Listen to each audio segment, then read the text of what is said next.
All right, welcome to another episode of Between the Coast. I am your host, Fernando, with our stars, Cassius and Jared. We have a very fun episode today, episode 20 to be exact. This one is all about football. So if you're interested in football, this is exactly what you want to tune into. We will kick it off with college football, the 2026 SEC preview. So, as most of you guys know, beginning the season, the SEC moves to a 9-game conference schedule. We're going to discuss kind of which teams we think might be the champ at the end of the season in the SEC. So, just to name a few teams that might have that title, there's Texas, there's Georgia, Alabama, Nope. LSU. Um, and then there's like little sleepers out there. There's Texas A&M, Ole Miss, Tennessee, Oklahoma. So we're gonna start out our debate by saying, who do you guys think is going to be the champ of the SEC for this season? I was gonna say Georgia, but I'll be a little different, Okay. and I'll say Texas. Georgia's going to beat Texas in the championship. I gotta see how Arch plays. If he plays better, if he gets to a hotter start than he did last season and plays pretty much how he was playing at the end of last season, I think it's gonna be very tough between those two. But to bring up one team, Nando said Alabama is not winning the SEC. No, they're not. They're not. Right now. They shouldn't even be as high as they are right now, as I said, because the official preseason rankings came out and they're what, they're 13. I think they should be 20. Is Kalen the boy on the hot seat? Yes, because he's not Nick Saban. I agree. And Alabama has been too good for too long to deal with being average. Exactly. 100% what I was thinking. Yeah, so. I agree with that. I think he's on the hot seat. I do think Bama is a low high for the kind of season they had last year. I just think Georgia they just put out pros, man. These past 5-10 years, every defensive star comes from Georgia. They got somebody coming out. So, yeah, I just think Georgia, that defense is they're gonna be equipped to handle anybody. Whether it's and they're playing an extra conference game this year. Like that's not really gonna matter to them. So. They're always just ready. So Kirby Smart always got them ready. Do you guys think Georgia should be ranked higher than 3?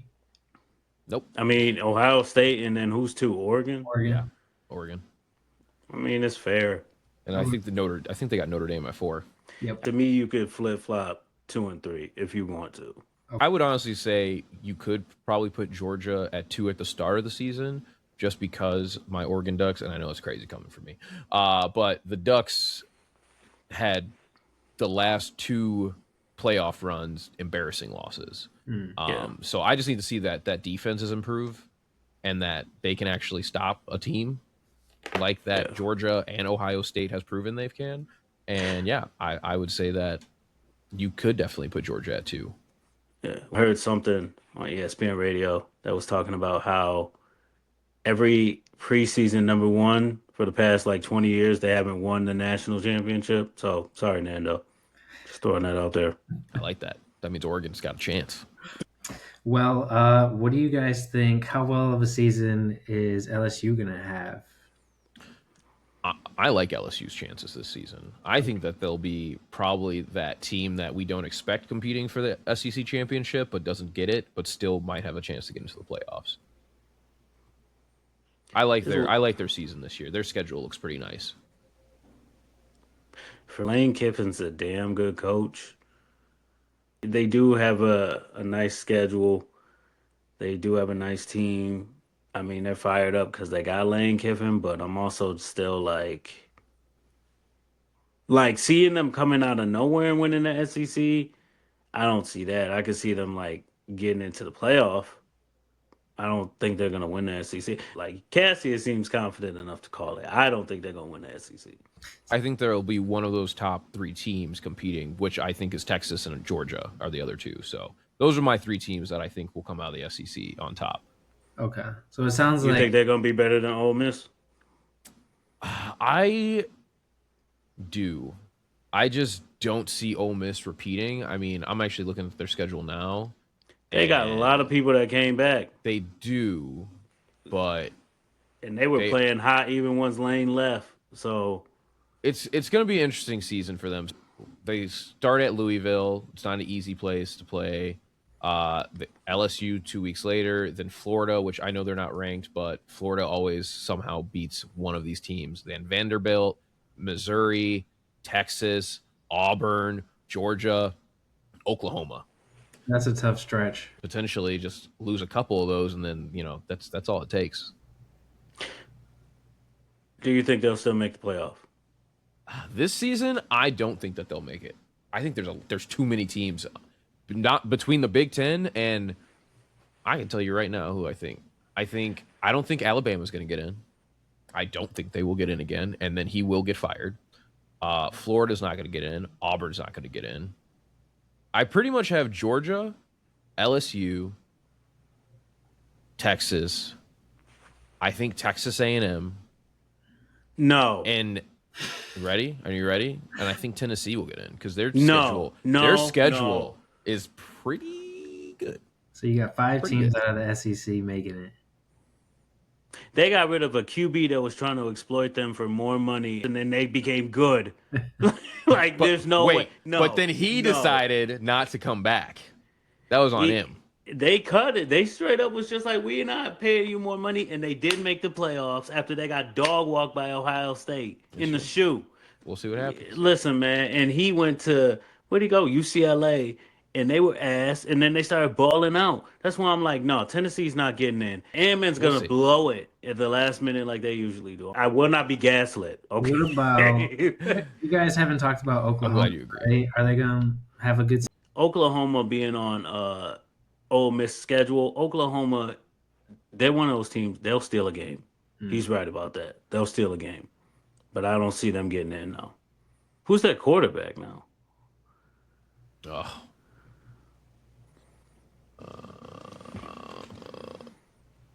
Well, while he looks that up, Jared, do you think Georgia's going to be undefeated?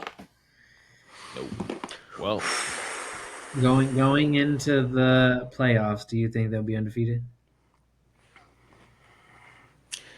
I think Cassius is right. I don't think they're going to be undefeated.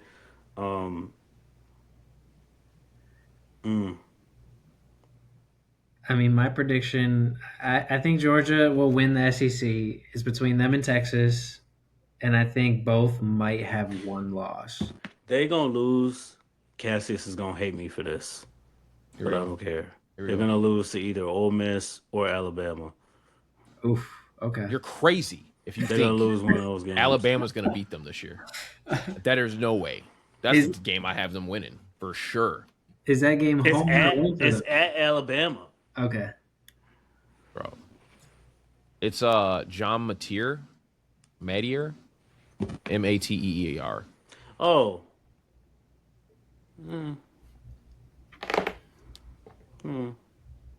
Okay. Same guy. Actually, I think he was their quarterback. He was pretty good last year until he got hurt, right? Yeah.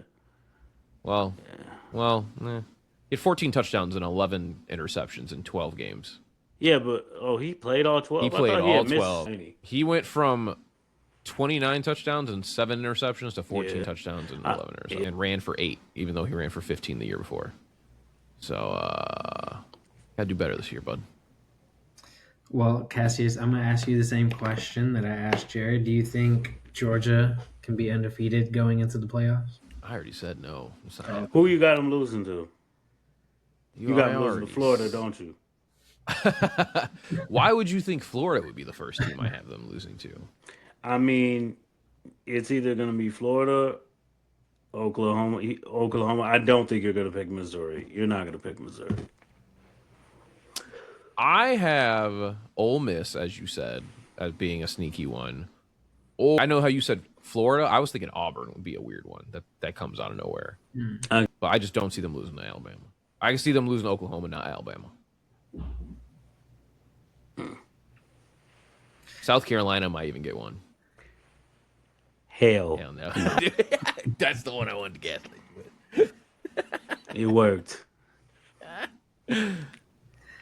Okay. So, I mean, these are some schedules that we want the audience, you guys, to kind of pay attention to. So we got September 26th, Texas A&M at LSU, Georgia at Alabama on October 10th, Texas versus Oklahoma, Georgia at Ole Miss November 7th, Texas at LSU November 14th. So those are just some games that we thought would be games that really could decide like each team's season, really. So, are there any other points that you guys wanted to make about the SEC? I just want Jared to know also that Texas A&M is ranked 8th currently. Just to let you know. I know they're going to fall at some point, but I just want you to know. Thank you. Okay, thank you. They are 8. I definitely don't agree with Alabama at 13. So there you go. There's our 2 teams. I mean, I think Texas A&M at 8 seems I just know they're going to fall like they usually do. It's always through the first 8 games we're talking about how they're 7-1, and then we'll look up and they'll be 7-5. And if I'm wrong, audience, please tell me I'm wrong. Yeah, we would love to hear from you guys. So, as we're predicting who survives in the SEC, in the NFL, teams are just trying to survive August healthy. So at this time, we will kind of discuss and go over and highlight some key NFL injuries and even suspension reports. What team would you like to highlight first? There's a lot going on in the NFL. James Pierce Jr. for the Falcons. Cassius, I'm gonna let you take that one. Yeah, I mean him getting suspended for was it 8 games? Yeah, it's 8 games. Like that's big for the Falcons to lose him. I mean that player was one of the main key points to kind of keep that defense going. But they did, however, sign Zadarius Smith to kind of help with that defense. So out of retirement, came off the couch. What is with these players coming off the couch? Especially, why would you come off the couch for the Falcons? Yeah, they ain't even got no quarterback. For right. real. Like, if the Rams called you, I'd understand. I mean, absolutely. Christ. Right there.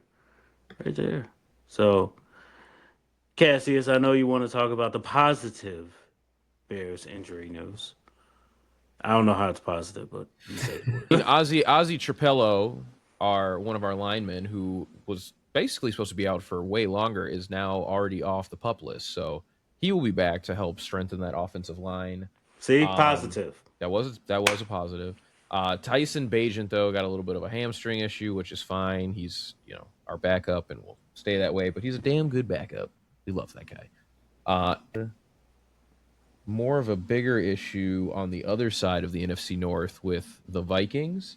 They actually dealt with a big injury, losing Jamal Adams. Big signing that they did over this offseason, and now he is going to be out for probably the season. So it was his MCL, right? Yeah. I mean, let's just talk about that for a second. No disrespect to Jamal Adams, but was he really going to move the needle for that defense that was already no. That defense is stacked. I mean, that defense is stacked, but you're realizing they're only signing him because of the offensive wide receivers that are in the NFC North now. Between the Lions and the Bears, like, he is not a coverage dude. Are we serious? It doesn't matter. They're still allowing him to play zone while the coverage guys can do what they can and cover. But now it doesn't matter. It doesn't matter, but he is not a coverage safety at all. He provides that blockage of those areas to allow then the coverage guys to do what they need to do and play full man on man. If that's the case, why has he been on like 4 teams in the past 4 years? Because they need man-to-man guys. They don't need that in the Vikings. He just proved my point, bro. That's why they brought him in, though. They don't need that. They needed someone else. They need someone else to help out with the zone. To do what? Sit in the zones and still get burnt? He's about... Listen. Hey, he doesn't... He just needs to be the backup, brother. They have man-on-man coverage. They don't need... They need him to be the over-the-top guy. They need him to be the guy that helps out. because you're not wanting to go one-on-one with Amon-Ra. You're not trying to go one-on-one with Rome or Luther Burden. You need someone at the top. The key to be, guess what? That extra hands. Say, I know you can't be a one-on-one guy, but you can be a two-on-one guy. That brother been getting burnt since he blew out his knee in Seattle. Don't play with me. That's why he's not trying to get burnt. He's trying to be the guy who's already out there. If you're already 20 yards deep, you're telling me that's not enough of an advantage of you to start taking off? You telling me Rome's still going to dust him? You do realize he's been playing more like outside backer and inside backer because he's just that slow at safety since he blew his knee out in Seattle, right? Hey. And again, it was a new knee. It was a new knee. It was a new knee. I'm done with him. It was wild. He gets my point. He gets it. He does. Cassius, are there any other injuries to highlight? Tyler Warren actually on the Colts did get a groin injury. A lot of groin injuries, just terrible.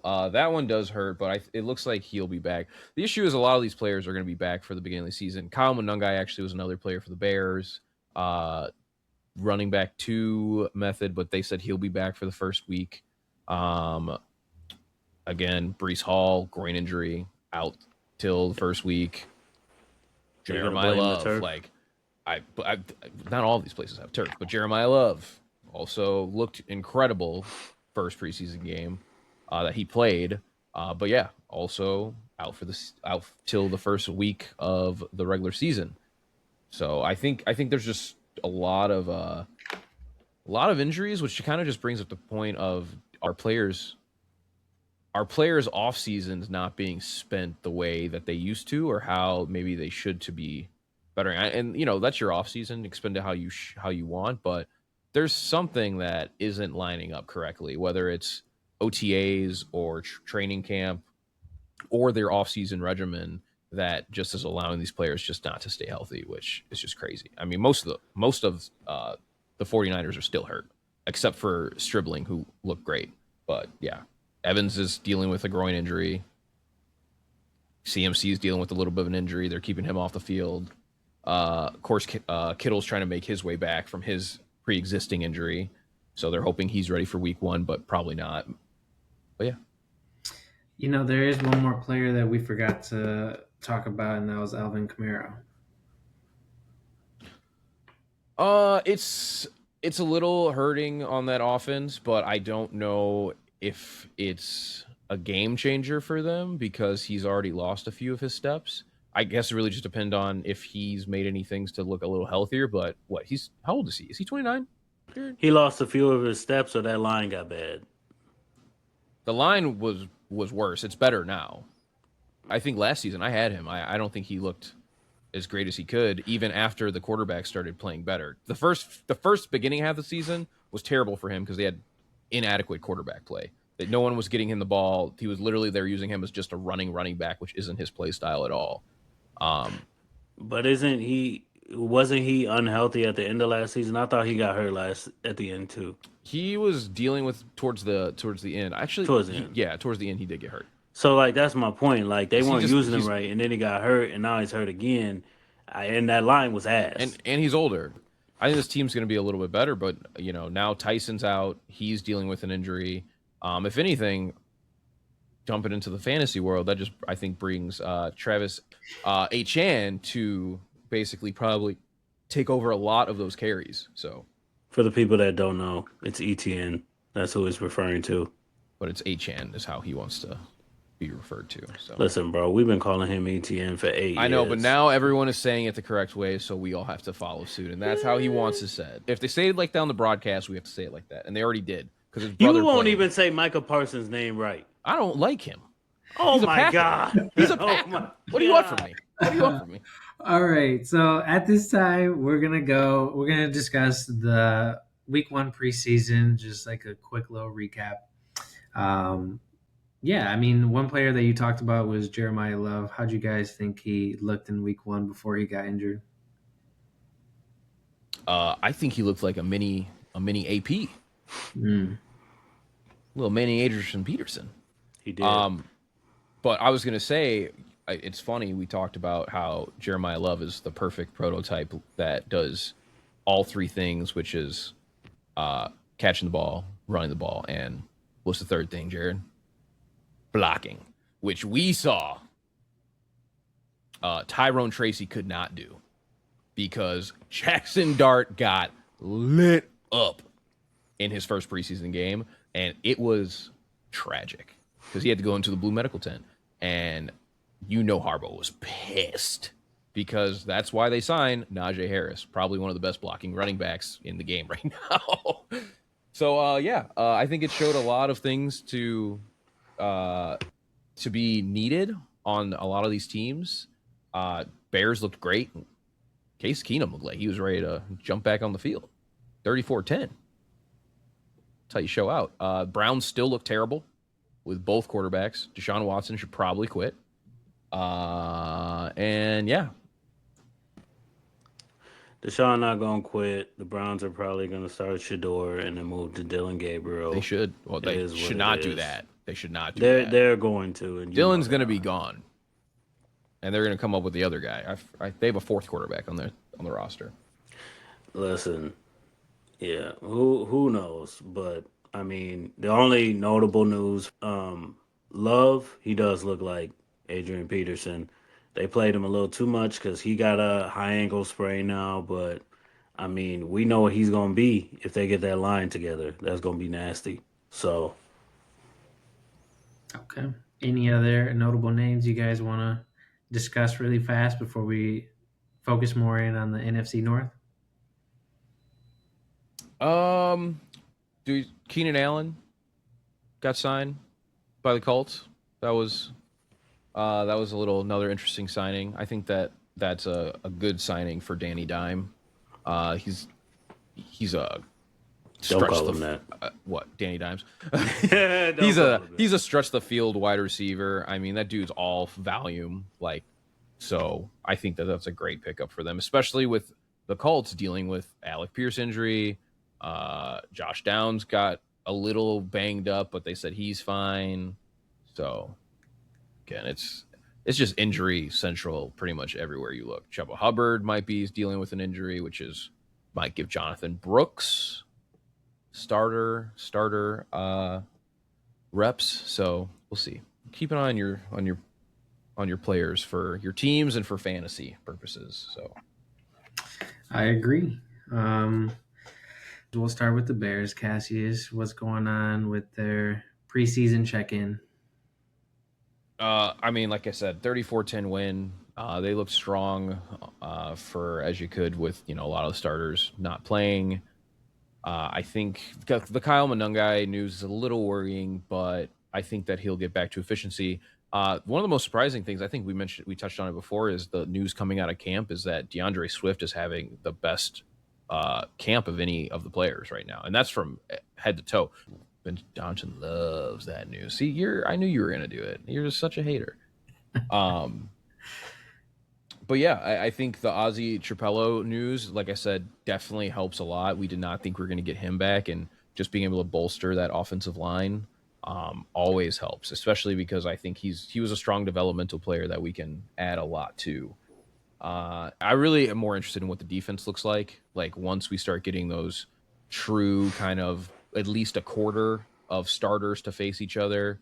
I just want to see what that defensive side looks like. See Dylan Thieneman kind of put it together now that he has to almost get thrown into the limelight, which at Oregon, they said he was a team leader. That's what he did anyway. So it'll be interesting to see what he can do and see if he can lead this team now that Kobe Bryant is out. So. All right. I mean, you answered my question. I was just going to say, does Chicago finally have a legitimate defensive depth? You still got to see. Jared, we're going to pass the mic to you. What's been going on in Detroit with the Lions? I mean, they lost to the Bengals, but whatever. We rested most of the starter. You guys played the Browns. I don't want to hear you kikiing. We rested most of our starters. I'll be mad because you lost. Couple players helped themselves, like Ahmed, Blake, Luke, Blake Miller, Ahmed, and Luke Altmaier. They helped themselves in the game, showing what they could do, which is great. There's a nice little running back depth building back there to help Gibbs out. You know, with Knight back there running people over, man. And if you've seen some of those clips in camp, it is nasty. So we need that depth. I don't really care about what they did in the game because they lost, honestly. But I mean, ultimately, camp, all those uh, combined camps, that's really where the real work being put in because you know the script ain't that deep versus these preseason games where they really want to see what somebody's doing for 5-10 minutes versus 2-3 hours. Like I said, we didn't we didn't play most of our starters. And like Cassius, I'm worried about our defense in the secondary with that depth. It's on life support for the Lions. They're not getting Branch back for a good. He gonna miss the first 4 weeks, if not a little bit longer. And yeah, we don't know about Kirby still. So the DBs are on life support. Okay. I appreciate the update with the Lions. What's going on with the Packers? Packers lost to the Steelers, 28-9. You actually saw a little moment between Jordan Love and Aaron Rodgers. They actually shook up, so clearly they had some type of relationship, it looks like.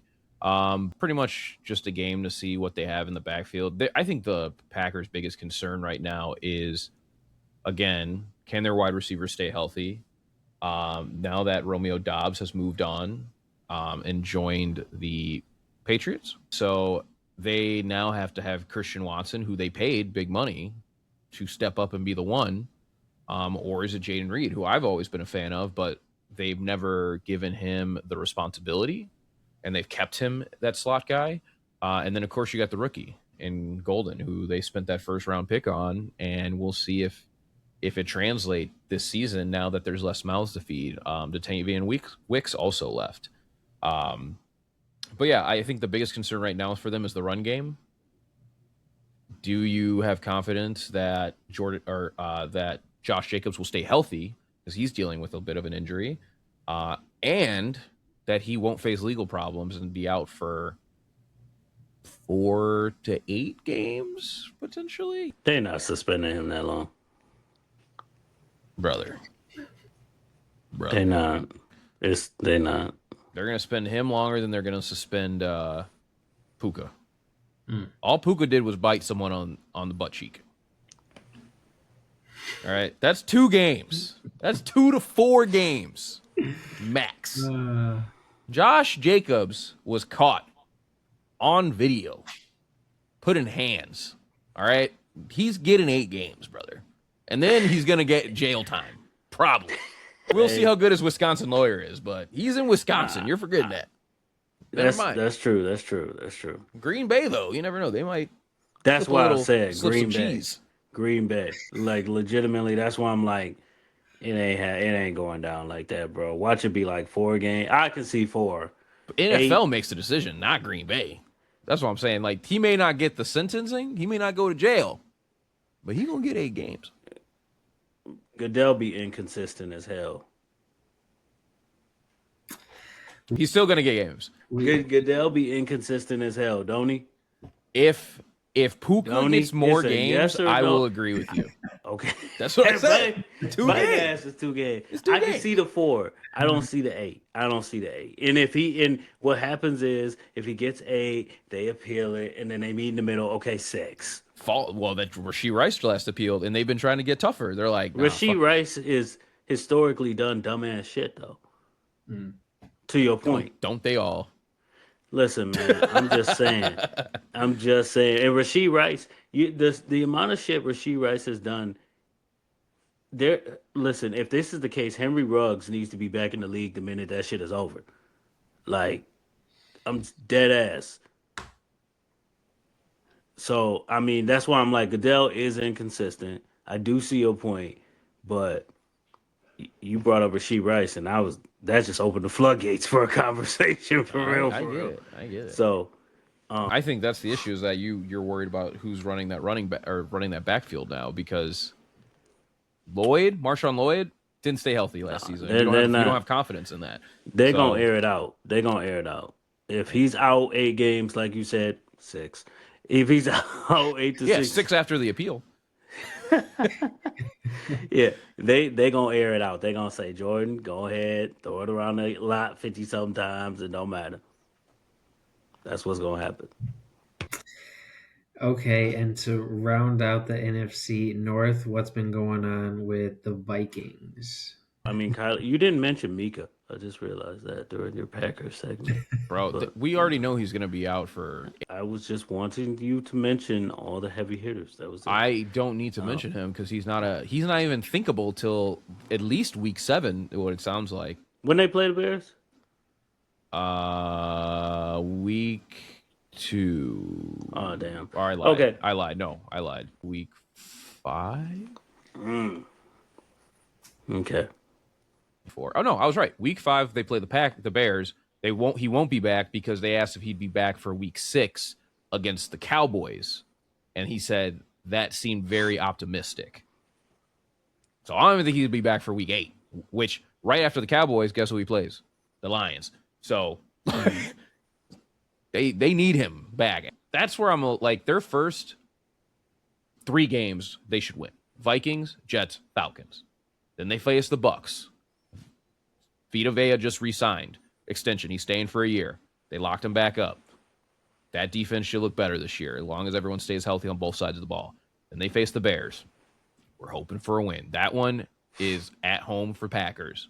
Then they face the Cowboys. Then they face the Lions. It's a tough stretch. So they have to try to at least go, I would say 4-4 before he comes back just to stay afloat. But then second half of the season, Patriots, Rams, Bills, Bears again, Texans, Lions. Dang, that's even tougher. In other news, Kyler Murray is the starter. We knew that was going to happen. Go ahead, Quarterback Cass. 2 is still undecided between Carson Wentz and JJ. Yeah, and I mean, we saw what JJ did in the preseason, looking like JJ. There was nothing impressive. No offense. We know what he is at this point in time. I don't think there's anything that O'Connell can do. I think they're going to get rid of him. But, hey, he's still there, and he still believes he's fighting for QB2. So. Yeah, I think that the Vikings, we don't have any question marks on defense. Yeah. Again, It sucks that they lost Jamal Adams from a standpoint of just losing that depth. But at the end of the day, that defense is the only true mark that the Vikings have. On the offensive side, biggest one is run game, which supposedly they're talking about changing their offensive scheme, which is to be more of almost a San Francisco type run offense, which is actually in Jordan Mason's favor.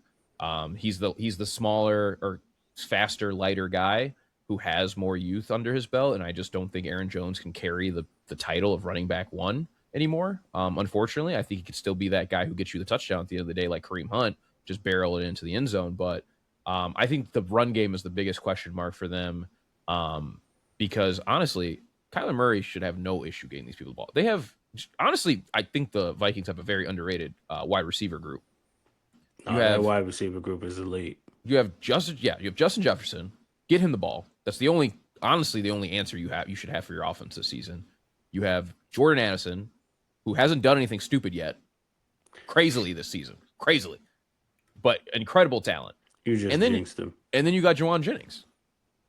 Not to mention T.J. Hawkinson as your tight end, who was coming off from his injury, so I think he'll be better this year. The running back and the quarterback are the 2 question marks they have. But if Kyler can get Justin Jefferson the ball and the run game looks even 25% better than it did last year, I think the Vikings have a good chance of at least staying competitive with the rest of the NFC North. I agree. And I mean, ultimately, to wrap it up, they made the right decision at QB. Carson Wentz can't stay healthy. J.J. McCarthy can't throw. And, Kyler Murray is on a 1-year deal to try to prove he still belongs. And, I mean, I think he belongs, so it really doesn't matter. They beat the Giants. Cassius' third team. They beat the Giants, so... 13-10, yeah, because they took out Jackson Dart. The man almost died. Cam Scatterboot looked good though. Because he's not flipping over tables, doing backflips on stage. He actually already set his first touchdown. He's doing a backflip, which I was like, of course he is, dude. Okay, so with the last few minutes that we have for this episode, we're gonna just do our final lightning round. So going back to the CFB, who do you guys think is gonna be the SEC champion? Georgia. Texas. Okay, I'm gonna say Georgia. How many SEC teams make the playoffs? I'm gonna say 4 now. I think Jared made some good points earlier. I'm gonna say 4. I think 4 as well. Cassius, I really want to see if you were gonna say 5 again. Which SEC team goes the deepest? Georgia. Well, yeah. I think Texas might win. Georgia might go further. That's my See, and I was gonna say it in reverse. Texas. I really was. I'm gonna say Georgia. I'm gonna still stick with Georgia. Which rookie in the NFL kind of surprised you the most in their preseason debut? Ooh. Drew Aller. Okay. Drew Aller, 3 touchdowns, QBR 158, 150 yards. Kid balled out. Like he looked. You can't have a better first preseason game in your start out. So it'll be interesting to see how that looks. How that looks for the Steelers, but they might have a decent quarterback on their hands, at least for an answer after Aaron Rodgers' time is done, or in case he gets hurt this year. Jeremiah Love. No, Love. We knew that was going to happen. Dude who plays for the Rams, their QB, who they drafted. Ty Simpson. Yeah, Ty Simpson. They trust him. Him and McVay. The Rams are in good hands for years to come. Once Matthew Stafford calls it quits. Keys to the kingdom. Like they opened up that offense. They weren't afraid. It's going to look like Matthew Stafford never left. Mm-hmm. I'm convinced. Wow. Okay. Next question. Do you guys think Jeremiah Love is a contender for the Offensive Rookie of the Year? Yeah. I don't know who else would be. Okay. All right. Everybody else riding the pine. Or hurt already. Yeah. Okay. Most concerning injury so far or this past week? Jordan Tyson, dude. For sure. He's the same injury he dealt with in college. We're dealing with it now. It was one of the reasons his draft stock almost fell in real life. And now we're dealing with it. He's already going to be missing 2 months. It's not the way you want to start, especially with this offense. Like, this offense had high hopes for him. I agree. Let's move on. Okay. Best NFC North preseason performance. Case Keenum.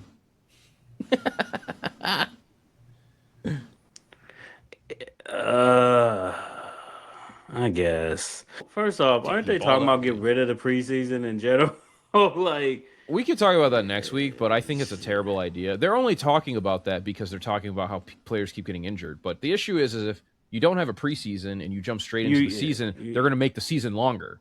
And then we're really going to be having injuries. Yeah, you're right. We'll talk about that. We'll table that one. But your question was the best NFC North preseason performance. Mm-hmm. I mean, Case Keenum did ball out. So, yeah, nobody else was doing shit. Let's just be honest. Okay. He's laughing because I'm right. We did have the highest scoring game. Yeah, nobody else was out there like that. Like, okay. And with that, that's pretty much all the time we have. So to our listeners out there, who are you taking to win the SEC? Which rookie impressed you the most during week 1 preseason? Always give us your comments and feedbacks. We're always interested in reading them. But before we conclude, make sure to follow, like, and subscribe to all of our channels. And as always, thank you for joining the best in the Midwest. And join us next time for another episode of Between the Coast. See ya.